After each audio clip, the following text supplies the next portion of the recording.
পাকিস্তানের সাবেক প্রধানমন্ত্রী ইমরান খান ২০২৩ সালের মে মাসে গ্রেপ্তারের পর নাটকীয়ভাবে মুক্তি পেয়ে যান। কিন্তু সেটা ছিল একেবারেই ভিন্ন এক রাজনৈতিক পরিবেশ। এরপর একই বছরের ৫ আগস্ট তিনি আবারও গ্রেপ্তার হওয়ার পর প্রতিক্রিয়া ছিল একেবারেই বিপরীতধর্মীমুখী। ওই সময় হাজার হাজার মানুষ ইমরানের জন্য রাস্তায় নেমে এসেছিলেন। এরপর সাবেক এই প্রধানমন্ত্রীর বিরুদ্ধে একের পর এক মামলা দেওয়া হয়। এর মধ্যে আলোচিত ছিল তোষাখানা দুর্নীতি মামলা।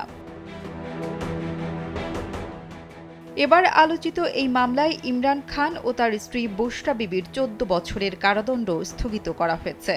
সোমবার ইসলামাবাদ হাইকোর্ট এই সাজা স্থগিত করেন।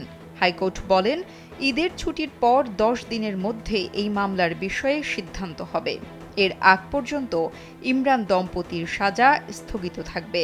এই খবর জানিয়েছে পাকিস্তানি সংবাদ মাধ্যম ডন। এর আগে চলতি বছরের জানুয়ারি মাসে পাকিস্তানের গোপন তথ্য পাচার করার অভিযোগে ইমরান খানকে ১০ বছরের কারাদণ্ড দেওয়া হয়। ৭১ বছর বয়সী ইমরান খানের বিরুদ্ধে অভিযোগ, ২০১৮ থেকে ২০২২ সালের এপ্রিল মাস পর্যন্ত প্রধানমন্ত্রী থাকাকালীন ১৪০ মিলিয়ন রুপির রাষ্ট্রীয় উপহার তিনি বিক্রি করেছেন। তবে সাবেক এই প্রধানমন্ত্রী তার বিরুদ্ধে আনা সব অভিযোগই রাজনৈতিক উদ্দেশ্যপ্রণোদিত বলে দাবি করেছেন। ২০২২ সালের এপ্রিলে পাকিস্তানের জাতীয় পরিষদে অনাস্থা ভোটে হেরে প্রধানমন্ত্রিত্ব ছাড়তে বাধ্য হন ইমরান খান। এরপর তার বিরুদ্ধে একে একে শতাধিক মামলা হয়। সেনা সদর দপ্তরে হামলা সহ ২০২৩ সালের ৯ মের সহিংসতার ঘটনায় তাকে কমপক্ষে ১২টি মামলায় গ্রেপ্তার দেখানো হয়েছে। ২০২৩ সালের মে মাসে ইমরান খানকে প্রথম গ্রেপ্তার করা হয়।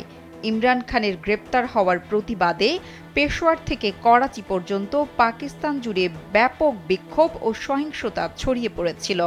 অগ্নিসংযোগ করা হয়েছিল বিভিন্ন ভবনে ও গাড়িতে। এমনকি ইমরান সমর্থকরা সামরিক বাহিনীর স্থাপনাতেও হামলা চালিয়েছিল। তখন তিনি নাটকীয়ভাবে মুক্তি পেয়ে যান। কিন্তু একই বছর ৫ই আগস্ট তিনি গ্রেপ্তারের পর প্রতিক্রিয়া ছিল ভিন্ন।